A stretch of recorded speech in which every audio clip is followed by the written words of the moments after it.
आप सुन रहे हो इंस्टा एम्पायर एपिसोड 1029। दोस्तों, इंस्टा एम्पायर के लेटेस्ट एपिसोड सुनने के लिए चैनल को सब्सक्राइब कर लो।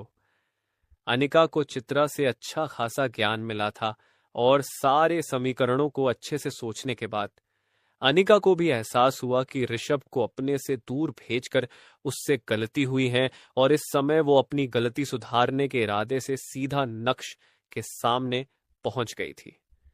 नक्श, ऋषभ को वापस बुलाओ। अपने गॉडफादर से कहो कि हमें हमारा बच्चा वापस चाहिए।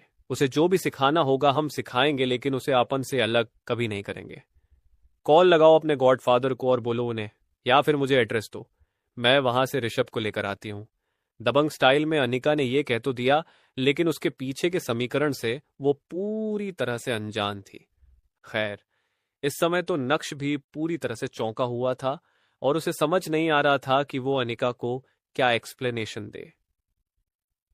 ऐसे भूत की तरह क्यों खट रहे हो? कॉल लगाओ गॉडफादर को और उनसे बात करो, अनिका ने एक बार फिर से नक्श पर प्रेशर डालते हुए कहा।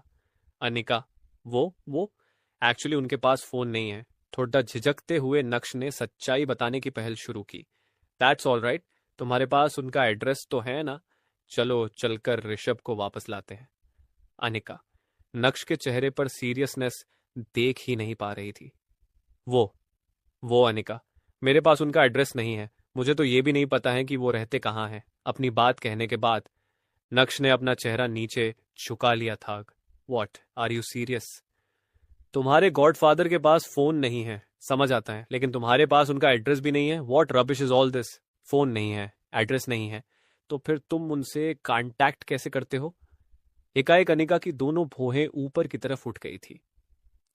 वो मैं अपनी स्पिरिचुअल पावर से ध्यान लगाकर उन्हें मन से याद करता हूं तो वो मेरे सामने प्रकट हो जाते हैं। मेरा उनसे मोड ऑफ कांटेक्ट यही है। इस समय तो नक्श एकदम भोले भंडारी की तरह नजर आ रहा था। व्हाट यू मीन वो साधु बाबा की तरह हवन एंड ऑल एंड ध्यान लगाना एंड ऑल? ओएमजी नक्श, तुम कौन सी सेंचुरी में जी रहे हो यार? और इस बारे में मुझे पहले क्यों नहीं बताया? पहले तो अनिका ने अपनी भड़ास निकाली और फिर सीधा मुद्दे की बात की। खैर, छोड़ दो ये सब। तुम जैसे भी उन्हें बुलाते हो उन्हें बुलाओ। मुझे उनसे बात करनी है और बुलाते समय उनसे कहना कि वो ऋषभ को अपने साथ लेकर आए। ऋषभ हमारे साथ यही रहेगा एम्पायर में। आज अनिका को लग रहा था कि नक्श गॉडफादर को बुलाएगा और गॉडफादर 5 मिनट में ऋषभ को लेकर हाजिर हो जाएंगे, लेकिन गॉडफादर कितने मनमौजी इंसान हैं, ये सच्चाई तो सिर्फ नक्श ही जानता था। वैसे अब समय आ गया था कि नक्श अनिका को बाकी सच्चाई से भी रूबरू करवाए, क्योंकि अनिका की एक्सपेक्टेशंस आसमान छू रही थी और हकीकत यह थी कि नक्श मदारी नहीं बल्कि मदारी के संग नाचने वाला बंदर था, जिसके हाथ में शायद कुछ भी नहीं था। अनिका, मैं अपनी स्पिरिचुअल पावर से उन्हें याद तो कर लूंगा, लेकिन जरूरी नहीं है कि वो यहां आए। जब उनका मन करता है तभी वो मुझे दर्शन देते हैं, और वो भी सिर्फ मेरी प्रेजेंस में। गॉडफादर दूसरों के सामने कभी नहीं आते। थोड़ी हिम्मत करते हुए फाइनली नक्श ने कहा। और हाँ, एक और बात, ऋषभ को ले जाने से पहले गॉडफादर ने मेरे सामने कंडीशन रखी थी कि जब तक वो ऋषभ को पूरी ट्रेनिंग नहीं दे देते और जब तक ऋषभ हर टास्क में एक्सपर्ट नहीं हो जाता, तब तक ऋषभ एम्पायर वापस नहीं आएगा, फिर भले ही महीनों या साल ही क्यों ना लग जाए। आज जैसे ही नक्श के मुंह से ये शब्द बाहर आए, वैसे ही अनिका एकाएक शॉक्ड रह गई थी। What, are you serious? कहने को तो वो तुम्हारे गॉडफादर हैं जिन्होंने तुम्हें सब कुछ दिया है, तुम्हें सब कुछ सिखाया है, लेकिन उसके बावजूद भी तुम दोनों एकदम स्ट्रेंजर्स हो। Isn't it weird? और कंडीशन रखने वाले वो कौन होते हैं? और तुमने ऐसी कंडीशन पे मुहर क्यों लगाई? तुम्हें नहीं लगता कि इस बारे में तुम्हें मुझसे बात करनी चाहिए थी? What the hell is going on यार? दुनिया चांद पर पहुंच गई है और तुम दोनों ईद के चांद की तरह मुलाकात कर रहे हो। लिटरली अनिका ने एक बार फिर से नक्श की क्लास लगाना शुरू कर दिया था, जिसमें देखा जाए तो नक्श की कोई गलती भी नहीं थी। ऑफ कोर्स नक्श ये सब सुन के नहीं लेने वाला था। अनिका, तुम ऋषभ को एम्पायर से दूर भेजना चाहती थी, मैं नहीं। कंडीशन तुमने मेरे सामने रखी थी, मैंने नहीं। और गॉडफादर कोई खाली फोकट नहीं बैठे हैं जो मेरे बच्चों की बेबी सिटिंग करे। मैं उनका सबसे खास चेला हूं, इसलिए वो ऋषभ को ट्रेनिंग देने के लिए राजी हुए। और तुम्हें कल्टीवेशन का कोई नॉलेज नहीं है। शरीर में पावर्स होना कोई हंसी खेल नहीं है। उन पावर्स पर लगाम लगाना बहुत जरूरी है और इस प्रोसेस में समय लगता है। अभी ऋषभ को गए 4 दिन भी नहीं हुए हैं और तुम चाहती हो कि वो वापस आ जाए।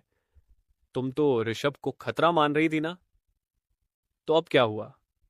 और हाँ, गॉडफादर अपनी कंडीशन के बहुत पक्के हैं। वो ना तो यहां आएंगे और ना ही ऋषभ को लौट आएंगे, कड़क अंदाज में नक्श ने कहा। ऑफ कोर्स उसे अनिका पर बहुत गुस्सा आ रहा था, क्योंकि अनिका के कहने पर ही नक्श ने ऋषभ को गॉडफादर के पास भेजा था और बदले में उनकी कंडीशन भी एक्सेप्ट की थी। लेकिन अनिका अब ऋषभ को वापस बुलाने की मांग कर रही थी, जो नेक्स्ट टोस्ट टू इम्पॉसिबल था। ऑफ कोर्स नक्श और गॉडफादर के सीरियस रिश्ते में जबान की कीमत थी, लेकिन अनिका ये कहां समझने वाली थी। अगर तुम्हारे गॉडफादर अपनी कंडीशन को लेकर बहुत पक्के हैं तो मैं भी अपने इरादों को लेकर बहुत पक्की हूं। मुझे मेरा बेटा वापस चाहिए तो मतलब चाहिए, फिर भले ही मुझे पाताल लोक ही क्यों ना जाना पड़े, लेकिन मैं तुम्हारे गॉडफादर को ढूंढ कर रहूंगी। एकाएक अनिका ने दांत पीसते हुए कहा। और तुम्हारी बातें सुनकर ऐसा लग रहा है जैसे तुम खुद ही अपने गॉडफादर को बुलाना नहीं चाहते हो। लगता है तुम ऋषभ की जिम्मेदारियों से दूर भाग रहे हो। नक्श, अगर मुझे मेरा बेटा वापस नहीं मिला ना तो मुझसे बुरा और कोई नहीं होगा। लो जी, अनिका ने तो लिटरली नक्श को वार्निंग दे डाली थी, जिसमें नक्श पूरी तरह से बेकसूर था। अनिका की वार्निंग सुनकर नक्श ने अपना सर पक DDDDH लिया था। आज तक वो कभी अपने उसूलों के खिलाफ नहीं गया था, लेकिन आज पहली बार अपनी बीवी के इशारों पर चलते हुए उसे वो कदम उठाना पड़ रहा था। हालांकि इसकी कोई गारंटी नहीं थी कि गॉडफादर नक्श के बुलाने पर प्रकट होंगे, और वो भी अनिका के सामने, तो कतई नहीं। ठीक है, मैं कोशिश करके देखता हूं, लेकिन मुझे पता है कि मेरी कोशिश नाकाम ही जाएगी। अनिका को सुनाने के बाद नक्श ने अपनी आंखें बंद की और सच्चे मन से अपनी स्पिरिचुअल पावर्स का इस्तेमाल करते हुए गॉडफादर को याद किया। 5 मिनट बाद अचानक से एक हरकत हुई, जहां कमरे में रखा सारा सामान हिलने लगा था। जहां नक्श को एक काला साया नजर आया, तो वही दूसरी तरफ। ये सारा नजारा देखकर और कमरे में हो रही गतिविधियों को महसूस करके अनिका की रूह कांप उठी थी। ऑफ कोर्स ये लीला गॉडफादर की ही थी। वो इतनी आसानी से अनिका के सामने नहीं आना चाहते थे। अब अनिका ने उन्हें ललकारा है तो गॉडफादर भी अपने थोड़े एक्शन तो दिखाएंगे ही ना। लेकिन नक्श पूरी तरह से शॉक्ड था। उसने एक्सपेक्ट नहीं किया था कि उसे गॉडफादर की तरफ से कोई रिस्पॉन्स मिलेगा। पूरे 5 मिनट तक कमरे को दहलाने और अनिका को डराने के बाद एकाएक गॉडफादर प्रकट हुए। देखने में गॉडफादर भले ही बहुत साधारण किस्म के इंसान थे, लेकिन उनके पास जो पावर्स थी, बाप रे बाप, वो गजब ढा सकते थे। हालांकि गॉडफादर को देखकर नक्श और अनिका दोनों का मुंह खुला का खुला रह गया था। नक्श के तो अपने रीजंस थे, लेकिन अनिका उनकी एंट्री देखकर शॉक्ड थी। पहली बार वो ऐसी सुपर नेचुरल पावर्स को महसूस कर रही थी। गॉडफादर, आप नक्श से तो कुछ बोला भी नहीं जा रहा था। उसे तो अभी भी यकीन नहीं हो रहा था कि उसके एक बुलावे पर गॉडफादर हाजिर हो गए थे। नक्श, मैं तुम्हारे बुलावे पर नहीं बल्कि तुम्हारी बीवी अनिका के बुलावे पर यहां आया हूं। सुना है कि वो मुझसे कुछ बात करना चाहती हैं। क्यों अनिका? सीधे और सरल अंदाज में नक्श को जवाब देने के बाद गॉडफादर ने सीधा अनिका की तरफ रुख किया। गॉडफादर के शरीर से निकल रहे पावरफुल ऑरा को महसूस करके अनिका की भी बोलती बंद हो गई थी। वो हंसे या रोए, उसे कुछ समझ नहीं आ रहा था। सर सर वो हमें हमारा बेटा वापस चाहिए। उसे जो भी सिखाना होगा हम दोनों मिलकर सिखा देंगे, लेकिन हमें उसे अपने से अलग नहीं करना है। प्लीज आप हमें हमारा ऋषभ लौटा दीजिए अभी। नक्श मन ही मन सोच ही रहा था कि वो ऋषभ वाले पॉइंट को गॉडफादर के सामने कैसे रखे, लेकिन उससे पहले ही अनिका ने हिम्मत करके गॉडफादर से सीधा ऋषभ को लौटाने के लिए कह दिया था। क्या बात है? एक ही झटके में अनिका ने अपनी डिमांड सामने रख दी। सच कहूं तो मैं इसी डिमांड का इंतजार कर रहा था, और यह देखकर बहुत अच्छा लगा अनिका कि तुम्हें अपने बेटे की बहुत चिंता है, वरना तुम उसे वापस पाने की मांग कभी नहीं करती। क्यों? मैं सही कह रहा हूं ना? गॉडफादर के चेहरे पर स्माइल थी और उनके मुंह से निकले वो शब्द भी बहुत बेसिक से थे। ऐसे में अनिका को लगा कि गॉडफादर से टैकल करना उसके लिए बहुत आसान है और वो आसानी से गॉडफादर को हैंडल कर लेगी। लेकिन नक्श जानता था कि गॉडफादर की मुस्कान के पीछे कुछ ना कुछ रहस्य तो जरूर छुपा होगा। हालांकि इससे पहले कि अनिका कुछ रिएक्ट करती, तुरंत ही गॉडफादर ने अपना मुंह खोलते हुए अनिका से कहा, वैसे क्या मैं जान सकता हूं कि तुम अपना डिसीजन रेसिप्रोकेट क्यों कर रही हो? अगर तुम्हें यह फैसला बदलना ही था तो तुमने वो फैसला लिया ही क्यों? पहले ऋषभ को दूर भेजा और अब उसे वापस अपने पास बुलाना चाहती हो। अचानक से तुम्हारे थॉट्स में परिवर्तन कहां से आ गया? यकीनन गॉडफादर ने अनिका की नब्ज पकड़ ली थी और जिस इंसान को अनिका बहुत सीधा, सरल और शांत समझ रही थी, अब वही इंसान उसे बहुत काइयां किस्म का नजर आ रहा था। ये तो होना ही था सर। जब मुझे पता चला कि मेरी बेटी सानवी में भी नक्श की पावर्स हैं, तो मुझे एहसास हुआ कि मैंने ऋषभ के साथ गलत किया है। अपने बच्चों को संभालना माँ बाप की जिम्मेदारी है और शायद मैं उस जिम्मेदारी से दूर भाग रही थी। अगर ऋषभ की तरह मैंने सानवी को भी अपने आप से अलग कर दिया और बाद में एकलव्य को भी, तो फिर ये परिवार नहीं रहेगा। बस इसी वजह से मैंने फैसला लिया कि मैं ऋषभ को वापस बुलाऊंगी और अपने बच्चों पर ज्यादा ध्यान दूंगी। अनिका ने जवाब देने में 1 सेकंड भी नहीं लगाया था। हम तुम्हारी जिम्मेदारी वाली कहानी सुनने में अच्छी तो लगी, लेकिन सच्चाई ये नहीं है।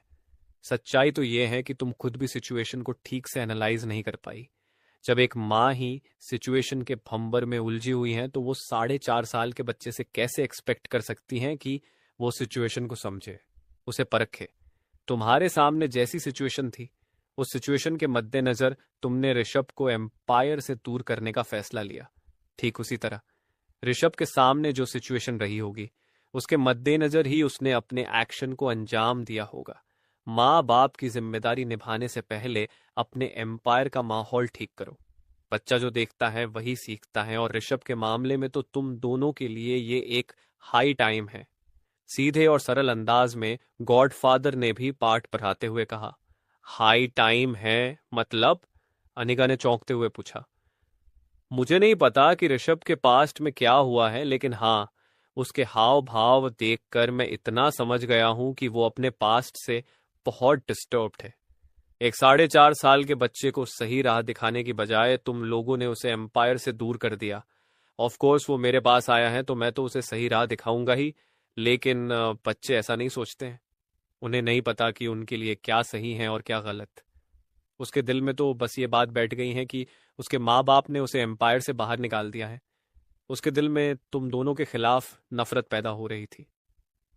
हालांकि उस नफरत को मैंने पनपने नहीं दिया, लेकिन अब आगे क्या करना है ये तुम दोनों को देखना होगा। सिचुएशन को टैकल करना सीखो, उससे भागो मत, क्योंकि तुम्हारे ये बच्चे कोई आम बच्चे नहीं हैं। उनके पास सुपरनेचुरल पावर्स हैं, और अभी उन्हें सही राह नहीं दिखाई तो कोई और उन्हें गलत राह दिखाकर भटका देगा और तुम दोनों कुछ नहीं कर पाओगे।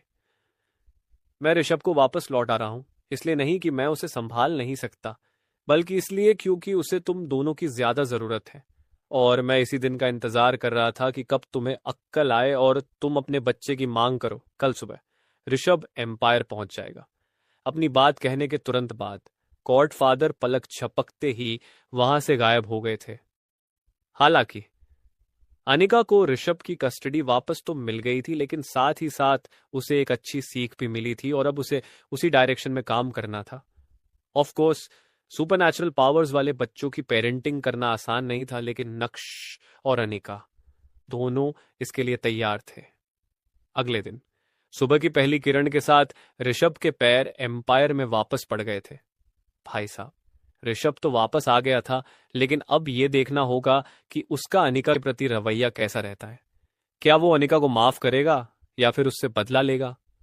खैर, ये तो समय ही बताएगा। तो वही दूसरी तरफ नक्श सुबह 7 बजे ही अपनी फैक्ट्री पहुंच गया था।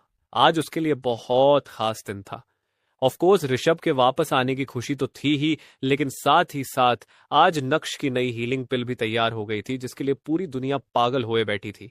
जैसे ही नक्श को फैक्ट्री से कॉल आया, वैसे ही वो रेडी होकर एम्पायर से निकल गया था। एम्पायर के सभी एक्सपर्ट्स, इंक्लूडिंग कुशल और माम्बो अंकल, रात भर सोए नहीं थे और पिल लॉन्चिंग में ही लगे हुए थे।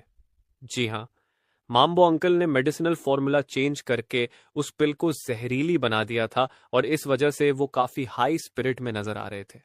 वैसे जब माम्बो अंकल को पता चला कि ऋषभ वापस एम्पायर लौट आया है तो उनके चेहरे की मुस्कान दुगुनी हो गई थी। ऑफ कोर्स ऋषभ भले ही उनके लिए एक मोहरा था, लेकिन ऋषभ उन्हें अपना परम आदर्श मानता था और उसे गलत शिक्षा देकर वो सिर्फ देश और दुनिया में ही नहीं बल्कि एम्पायर में भी तबाही मचा सकते थे। खैर, फैक्ट्री पहुंचकर नक्श ने पूरी सिचुएशन का जायजा लिया और उसके चेहरे पर भी मुस्कान आ गई थी। नक्श को खुश होता देख तुरंत ही माम्बो अंकल ने कहा, बधाई हो नक्श, समय से पहले ही हीलिंग पिल तैयार हो गई है। प्रोडक्शन जोरों शोरों से चल रहा है। 3 दिन बाद जब तुम इसे लॉन्च करोगे तो पूरी दुनिया में तहलका मच जाएगा। ऑफ कोर्स अगर ये जहरीली पिल लॉन्च हुई तो डेफिनेटली तहलका मचना ही था, लेकिन इस समय माम्बो अंकल सिर्फ पॉजिटिव पहलू ही दर्शा रहे थे।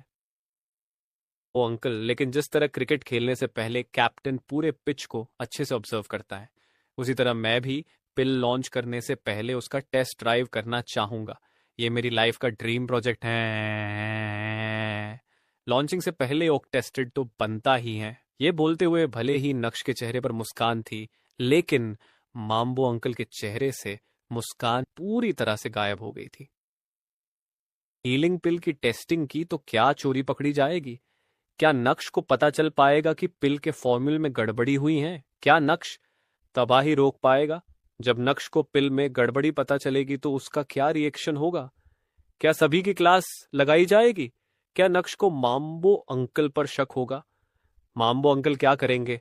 क्या वो इस टेस्टिंग को रोक पाएंगे? क्या माम्बो अंकल ने एक और प्लान बनाया होगा?